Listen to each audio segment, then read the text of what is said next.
Alors Pierre, une satisfaction, cette place de premier français sur la route du Louvre? Une satisfaction bien sûr, oui, puis une surprise puisque je n'ai pas connu mon classement jusqu'à l'arrivée. La course est partie assez rapidement avec l'élite africaine là, qui a pris les commandes de la course. Je les ai eus pendant 2 ou 3 kilomètres. Et puis après ils ont pris du champ. Et ensuite je me suis battu dans un petit peloton, là on était 4 ou 5. Et j'ai décidé de tenter ma chance au semi-marathon. Donc je suis parti et après, je ne connaissais pas ma place, on va dire.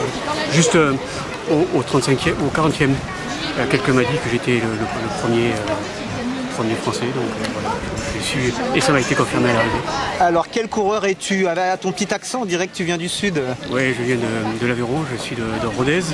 Alors j'ai 44 ans, donc dans les 44 ans on a quand même pas mal bougé. Donc en fait je suis otage des Bretons depuis une vingtaine d'années. Et je travaille à Paris actuellement depuis 2 ans. Là. Donc je suis aveyronnais, un peu breton aussi. Pas forcément parisien, mais pas encore. Voilà, donc oui, j'ai un accent aveyronnais. Tu nous disais que tu venais de redémarrer un peu la course à pied? Oui, effectivement, j'avais fait j'avais fait de la compétition lorsque j'avais 20 ans, maintenant j'en ai 44. Et entre les deux, mes activités professionnelles fait que j'ai arrêté complètement la compétition. La course à pied, je faisais des footings. Et puis à 42 ans, là, ou à 43 ans, bon matin je me suis réveillé. Et il y a eu une résurgence et je me suis remis. J'ai fait, c'était en 2012, j'ai fait 2h37 à Paris. Et puis voilà, je me suis dit ok, pourquoi pas les remettre, ça m'a enthousiasmé. Cette année j'ai refait Paris, j'ai fait 2h33.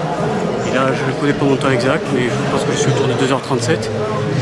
Le parcours ne permet pas de faire un chrono. Là. Le kilomètre et demi de côte à l'arrivée est quand même difficile. Oui, en 31 et 32 minutes, à l'époque sur 10 km. Oui, ce qui est déjà un bon chrono. Oui, c'était bon chrono. Ouais. Alors parle-nous de ton club.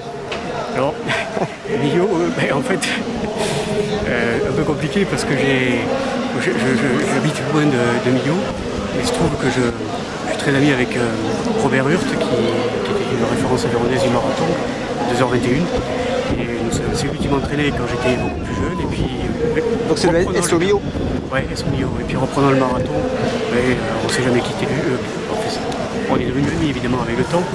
Quand j'ai repris le marathon, il m'a redonné quelques conseils. Puis il fallait que je me licencie. C'était compliqué pour moi à Paris, donc pour moi ça a été mieux. Parce qu'il connaissait le club et puis que pour moi c'était une évidence. Alors on a envie d'en savoir un petit peu plus aussi sur ton métier. Qu'est-ce qui te fait bouger? Qu'est-ce qui te fait aller en Bretagne? Et puis, Je suis officier de marine. D'accord. Voilà, donc j'ai fait une grande partie de ma carrière à Lorient. Et là je suis effectué avec major de la marine à Paris. D'accord.